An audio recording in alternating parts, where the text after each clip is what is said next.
show on Shark Tank. It was Zuckerberg was 19 years old. He was still pretty introverted. Sean did most of the talking. So if you base it, people always exaggerate how important these pitch meetings are. Reid Hoffman and I had spent about a year looking at all these social networking sites before that. So we were ready to write the check before we met. It didn't really matter what people were going to say. And what was it about that business that made you so convinced it would be a game changer? Because I remember at the time, we weren't all convinced. There was something you guys knew that we didn't know. Well, a few different pieces, but I think there was an intensity of usage that was already very, very big. It was very promising. It had all these network effects, which I think are never to be underestimated. There was something about the college market that was probably being underestimated. I think investors always have a bias to invest in things they themselves use, and they undervalue things they don't use. So there aren't very many investors who are in college. So anything that's just big on college will be somewhat underrated systematically. There was a bunch of different things that added up like that. And taking a Palantir, because this is another one of the major companies of our generation, of this last wave, what is that? It's what, $10 billion or something in that range? Something maybe a little north of there. A little north of there. And you were an angel investor / co-founder of this company. Yes. And how much was that company worth when you started and invested? Well, we did the first angel round, like 800,000 valuation. Then we did a $800,000 debts and went up from there. Yeah. Lots went up from there. So, but you don't angel invest anymore. You just do venture capital now. I don't know if there's really sort of a bright line. We do everything from C to Series A to B, C, D, all the way up the spectrum. I would say my single overarching idea, both in my book 0 to 1 and in terms of investing, is that I believe, I think most people always tell you, most business books, most business advice offers how to be better at competing, how to compete more effectively. And I believe that the key is not to compete at all. The key is to do something that nobody else is doing. The politically incorrect word for it is that you should have a monopoly. We can debate at what points monopolies are good or bad for society, but from the inside, if you're a founder, early investor, early employee at a company, you always want to aim for monopoly. And so I'm ready to invest at whatever point I'm convinced it's going to be a monopoly. And Facebook, you felt like this is going to be the dominant social network, and there'll be only one major one. I'd like to say that I had that much figured out. I thought it would be dominant on college campuses, and that would be worth a lot more than $5 million. I didn't really think it was going to be quite as big as it turned out to be. And there are some pretty big fights going on right now. I can think of Android versus iOS. This seems like a fight worth having. Is that a fight that Google shouldn't be in, or Apple shouldn't be in, or too soon to tell? Well, it's pretty core to Apple's. I would argue it's not that core to Google. Google is fundamentally just a search engine, just a search company. That's where 98% of the revenue comes from. And then I think Google always likes to brand itself as an all-purpose technology company. So they're driving self-driving cars. You have Google Glasses. You have phone operating systems, balloons in outer space. But really 98% of it's a search engine. Everything else is probably a distraction. And the fight with Microsoft you talk about in the book became a huge distraction for Microsoft. Do you think that the apps business, the Gmail apps business, has been a distraction for, and now they have an operating system, Chrome. Do you think that business like Google is not worth them spending too much time on? They should just keep with the search? It's always complicated. I mean, sometimes you do have to fight. Sometimes it's existential, and you have no choice. But I think we're always too prone to it. We're always too prone to find conflicts with other people, with other companies. We're too prone to thinking what's valuable is whatever the other person's doing, and so we have to fight them for that. And I think it's almost always a better question to ask, what can I do, what can my company do, and our company do that nobody else is doing, versus what is somebody else doing that's cool that I want to take away from them. That's I think, generally a much less constructive approach. And I think the other core tenet of the book is really, what do you believe that is true that nobody else believes to be true, I guess? Is that the right way to say it? Yes. It's always a combination of contrarian and true. You know, people always characterize me as contrarian. I think that's misleading. The 1 + 1 = 3. That's a contrarian belief. It's not interesting, untrue, won't get you anywhere. Right. So it's always important for it to be something unconventional, no one's thought of, but that also has, either is intellectually true or has some merit to it in the business context. And you're huge investors in SpaceX, Elon's second company, I guess, in this recent crop. What is it about that business that he got right, and sort of how does he run through the Thiel equation as it is? Let's see. There's definitely both Tesla and SpaceX were companies where the competition was really weak.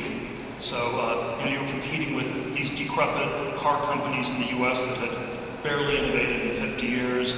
With space, it was these really bad aerospace, half government, half military, industrial complex type entities that were again sort of very bad at innovating, very inefficient. So if you're going to starting a search company, that would be tough because Google's a really tough company to go up against.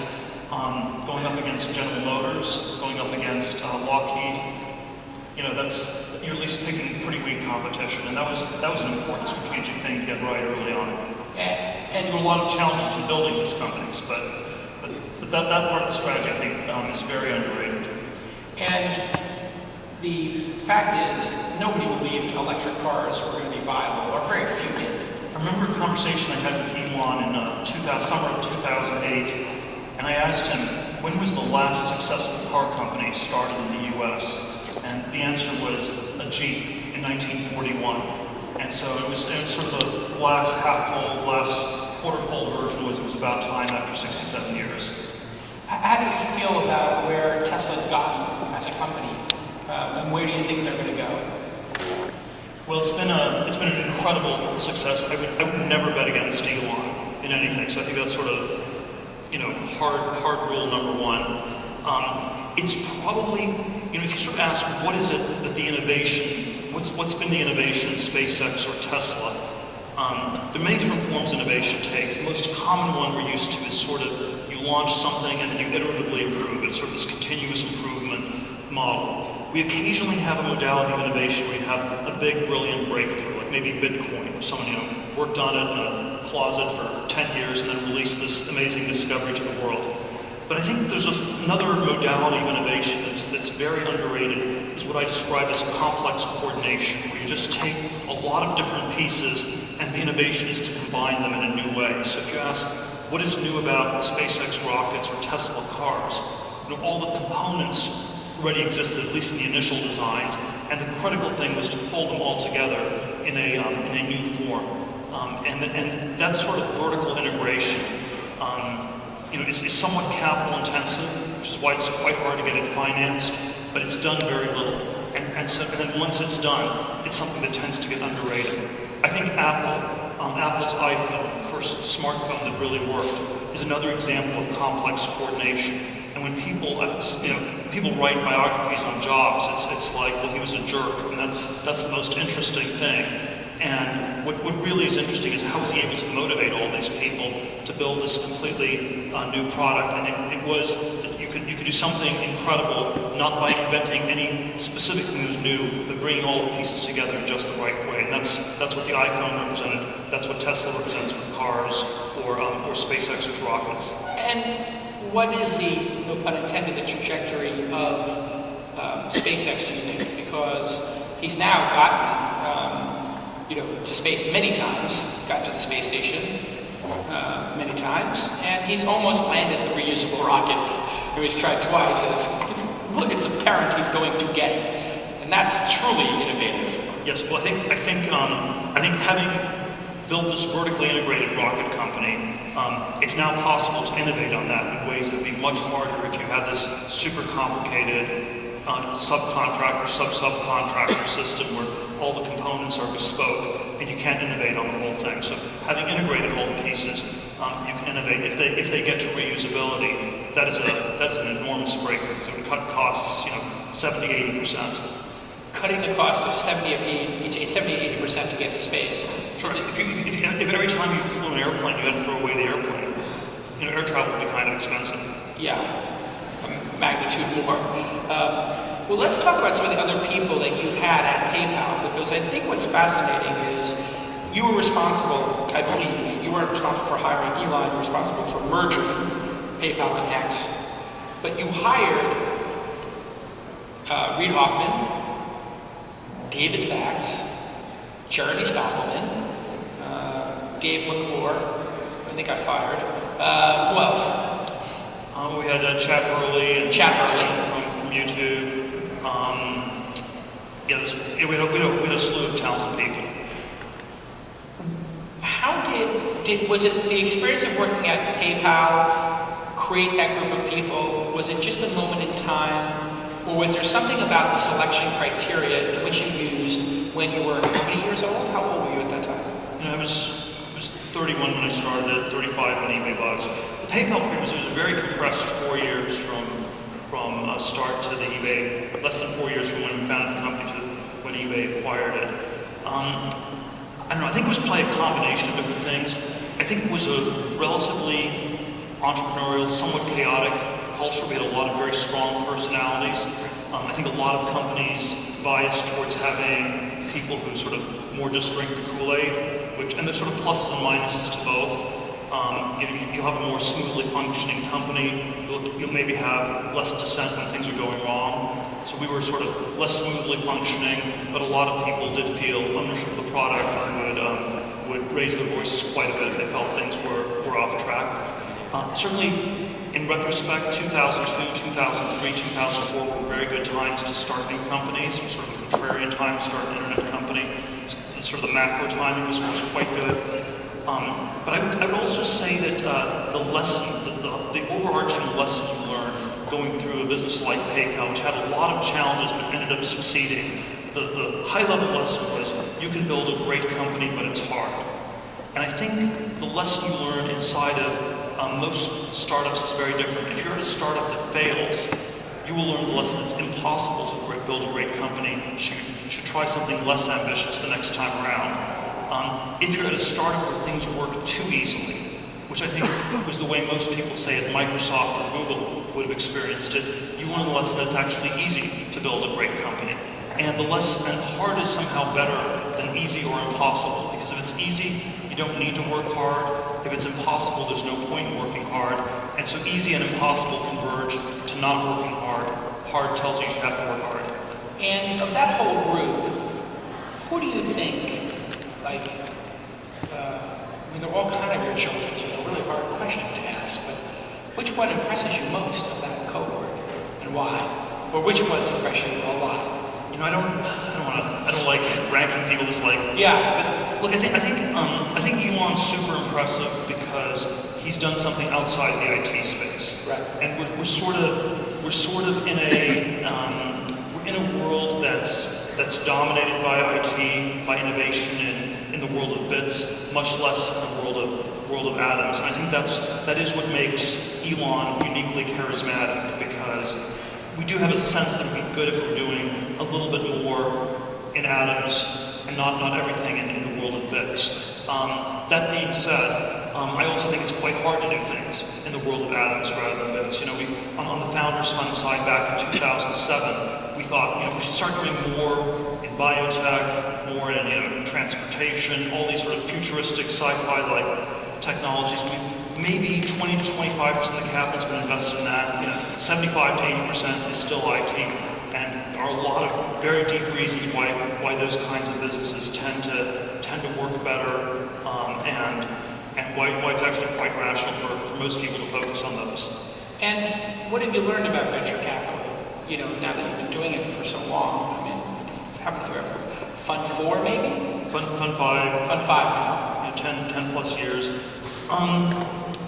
There's sort of a lot of different lessons. One that's a little bit of a, it's not quite a precise start lesson, but is that people, once something works, people often underestimate it, and when things aren't working, they underestimate how much trouble they're in. So there's a way in which, in most areas of investing, momentum is not that good a way to invest. If the stock's gone up, you don't necessarily want to chase it. When I've done the back testing on our portfolio, I found that every time a company had a big up round led by a smart investor, it was always a good idea to do your pro rata. Flat rounds, down rounds, it was almost always a bad idea. The steeper the up round, the cheaper it was. You know, the biggest miss of the last decade was not doing our pro rata, or for that matter, the full Series B at Facebook. It was a 12x up round in 8 months. It was the steepest up round in that amount of time any company we've been involved in. And in retrospect, that was perhaps also the cheapest. Right. Cost you billions. Series B round of Facebook. And I think one of the reasons it was so underpriced was that it's investors don't want to step up that much, but then even the people on the inside often underestimate how much things change. So once things start working, once you have that sort of momentum, it was still 8 or 9 people at the company. They had this office with this horrible graffiti art on the wall, and so even though they had these abstract charts that were going exponential, on the inside it didn't feel things were changing that much, and that's why people underestimated. And so you have these subtle but very important points where somehow the leverage shifts, where somehow the dynamics shift very powerfully, and they tend to get very underestimated. What do you think about Elon's thoughts on artificial intelligence? Larry Page has obviously bought DeepMind. Were you an investor in that? Yeah, we were actually seed investors in DeepMind. So what is it about that company that has specifically created such a polarized debate? Because they were working on some things that spooked some people. Yeah, we had an LP meeting at the Founders Fund, I believe, in 2012, where Demis, the DeepMind CEO, spoke. And I remember one of our investors told me afterwards that he felt it was the last chance he had to shoot him and kill him for the sake of humanity. Which was the first time for a portfolio company LP to do that. Have that thought. I mean, I'm sure venture partners have that. He wasn't interested in the company. Gave a very compelling speech. And say, "Wow, it's going to be a great investment," but the investor reacted in a somewhat different way. I would say, let me see. I think probably, I suspect the fears are a little bit overdone at this point. I think that full strong AI is still, in my judgment, somewhat further away than people think. That being said, I think it would represent a shift that's really drastic, for which we don't have a great conception. And so when people talk about computers substituting for human labor or stuff like that, I think that underestimates the strangeness of AI. It would be like if aliens landed on this planet, the first question we wouldn't ask would be, what does it mean for the economy? The first question would be political. Are they friendly? Are they not friendly? Right, and you put AI in that latter category. I think if you got full on, strong AI, it would be like aliens landing on this planet. Right. How far, in your estimation, as an insider, do you think we are from strong AI?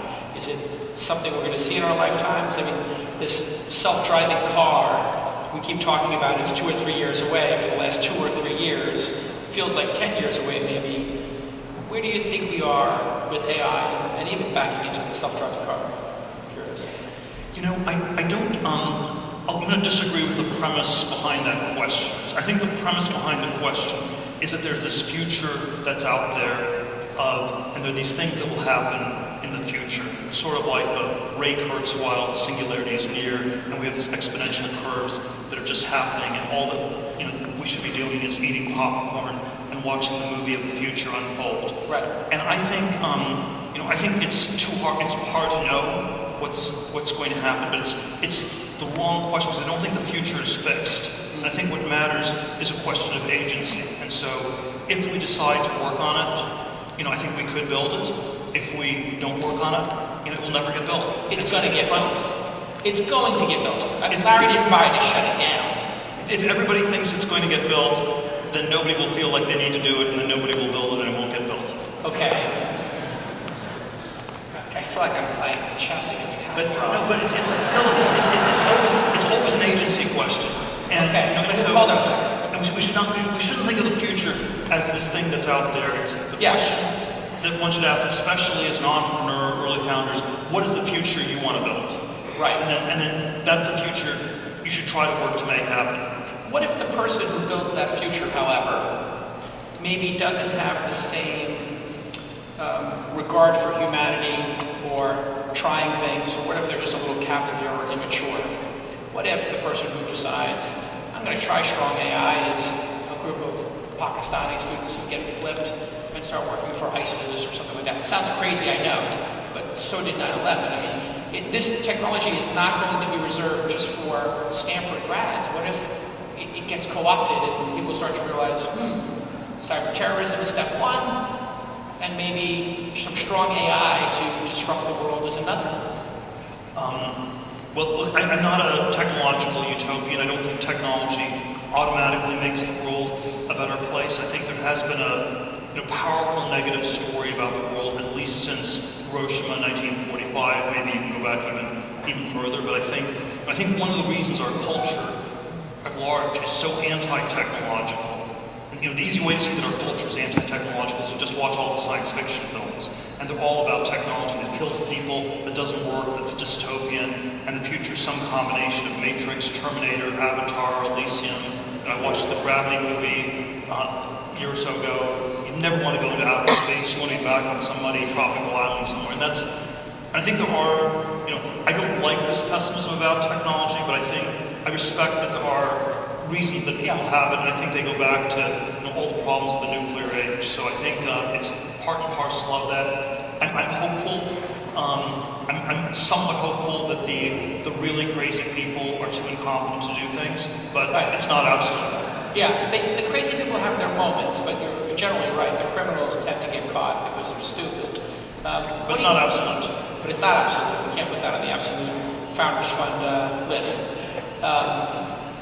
What about jobs, efficiency, robotics? This is a very interesting area as well. And working less or working what you want to work on could be seen as a positive, right? So having to have less jobs and having more pursuits in a Star Trek kind of way to evoke a more positive, less dystopian, more utopian worldview, it seemed like everybody there was pretty happy with the fact that they didn't have a job, they had a vocation or a hobby. Is that where we're going to head as a society now? I mean, automation is getting pretty severe, and it's happening at a rapid clip. There's less people working at the Tesla factory, self-driving cars, etc. And we already have large unemployment in a lot of places in the world. As the world goes flat and there's less employment, what's the world going to look like? What do you think are the positives to that, the positive solutions to that?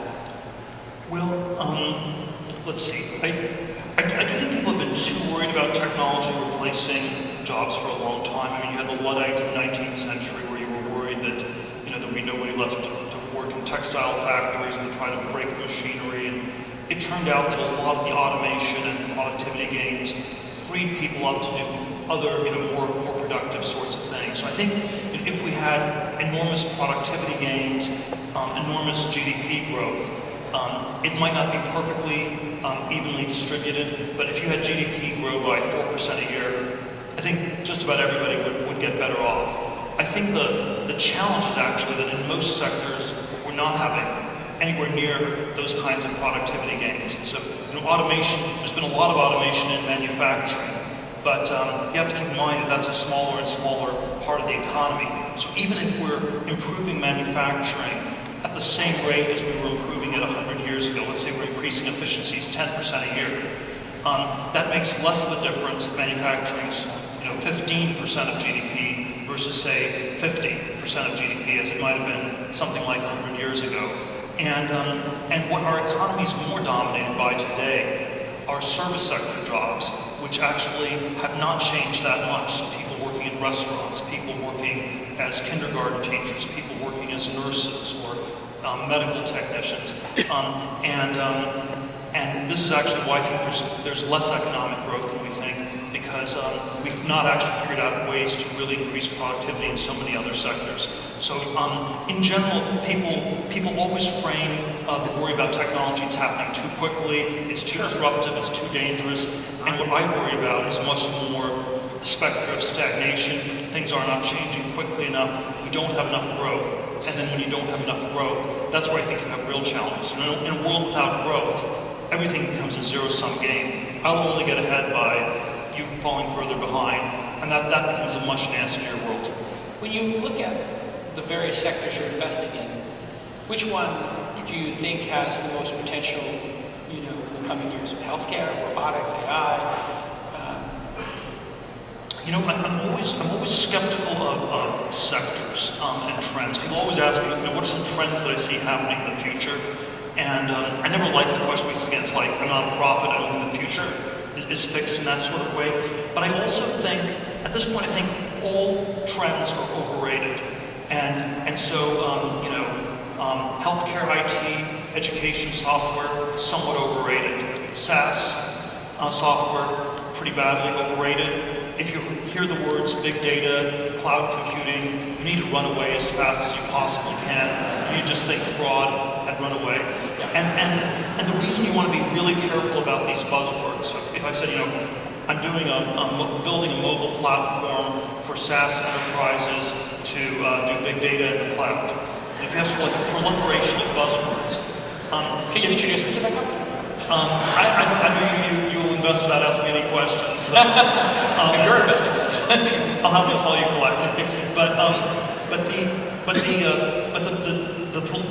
All these buzzwords, they're a tell, like in poker, that the company's bluffing and that it's undifferentiated, because we've heard the buzzwords before, and so if you're the nth company in a category that's well established, that's problematic. You don't want to be the 4th online pet food company, or the or the 10th thin film solar panel company, or the 1,000th restaurant in San Francisco. So it's harder to describe because there's no buzzword. That's good. Yes. So I would say yes. So I think the things that are, conversely, the things that are underrated are the ones where there are no buzzwords, where it doesn't actually fit into any pre-existing categories, and then you have to always be open to listening to those. And of course, the challenge is that very often I think even the people who are running these companies will describe them in terms of existing categories because that's so much easier to do. So Google would have been described as a search engine. In 1998, people would have said, why do we even have a search engine? We already have 20 in that category. And what was the first machine-powered search? And the PageRank algorithm was actually the key differentiating thing. And if you simply labeled it as a search engine, that would have obscured all the key differences. Or if you described Facebook as a social network, circa 2004, even circa 2015, that's a misleading categorization. There have been many social networks before Facebook. Reid Hoffman, my friend who started LinkedIn, started a company called SocialNet back in 1997. They already had social networking in the name of the company. And it was sort of these avatars in cyberspace. You'd be a cat and I'd be a dog, and we'd have these weird interactions on the internet. And it turned out no different than last week. And turned out, people aren't interested in networking in the abstract. Right. They're interested in real identity. Right. And real identity was the key innovation that Facebook had. It was the first one to crack real identity. So I think often figuring out the correct way to think about things in categories for which we don't even have the proper languages is really critical to do. Let's talk about entrepreneurs, young entrepreneurs coming into the space. What do you think the keys are for them today in 2015? Because this is a much bigger industry than when you and I came into it. There's a lot more noise. How should they look at the entrepreneurial process and just starting their career? Should they go work somewhere like Palantir or Facebook and get some, time under their belt? I know that you have strong feelings about college, or you're rumored to have strong feelings about college. If you had a son or daughter who was 18, and what would you advise them to do? Well, I probably would still go back to college if I had to still do it. It's because I didn't have any ideas of what to do instead. If I had to do it over again, I would think a lot harder about why I was doing it, not simply to go to college as a default. I don't think there's a right time to start a company. I think the critical thing is to have at least the kernel of a really good idea. And that's at this point, that's sort of what I'm. If you said what's the formula for a company, it's maybe some combination of number one, a talented team that works well together, so it's the internal dynamics that matter a lot. Number two, a good product / technology, and number three, a good business strategy. And somehow you want all three of those to line up. And if you have those, you can have a great company, even if you screw up a lot of stuff. You know, there are all sorts of processes people focus on. And I think the reality is that most of the companies in Silicon Valley are somewhere between really badly managed to badly managed. And so if you focus look at these companies from an MBA process, or from like a Harvard Business School thing, there are all these things that are being screwed up in enormous ways. And it often doesn't matter because you have this, this kernel of a good idea. When I was on CNBC back in September as part of this book promotion thing, and they spent all these hours trying to do these gotcha moments to get you to say controversial things, and they sort of got me to say at one point, that I thought there was a lot of pot smoking going on Twitter, which was sort of, when I left the stage, when the president of CNBC came up and said I did a great job, they wanted me back on the show, I realized I said a little bit too much. You should have just told them, I know this because I've smoked a lot of weed with them. Yeah, that would have diffused the whole situation. I know. You should have been like, we have got baked at Twitter. But the larger context was, it doesn't matter. Yes. Twitter had such a great fundamental idea that, whether it was very badly managed or somewhat badly managed, or whether you're in favor of smoking pot or against smoking pot, it just didn't matter because the great idea sort of carried the day on so many other things. And then the more pessimistic version is, if you don't have something like that, it's actually really hard to make up for that, even if you get a lot of other details right. Where do you stand on drug reform, legalization of pot? Because that seems to be a fascinating issue. In our lifetime, we've seen so many trends where people were against gay marriage, against pot. Boom, it just switched. How do you feel about that? I'm pretty libertarian on all these issues, so I think it should be legal. I think it will be legalized. I think that we did our first investment in a marijuana-linked set of companies. So you're investing in cannabis? It was sort of they were doing things related to it. It was not like direct farming or something like that. Making UV lights or something? Sites? Sort of a series. It was a holding company doing a set of direct investments, and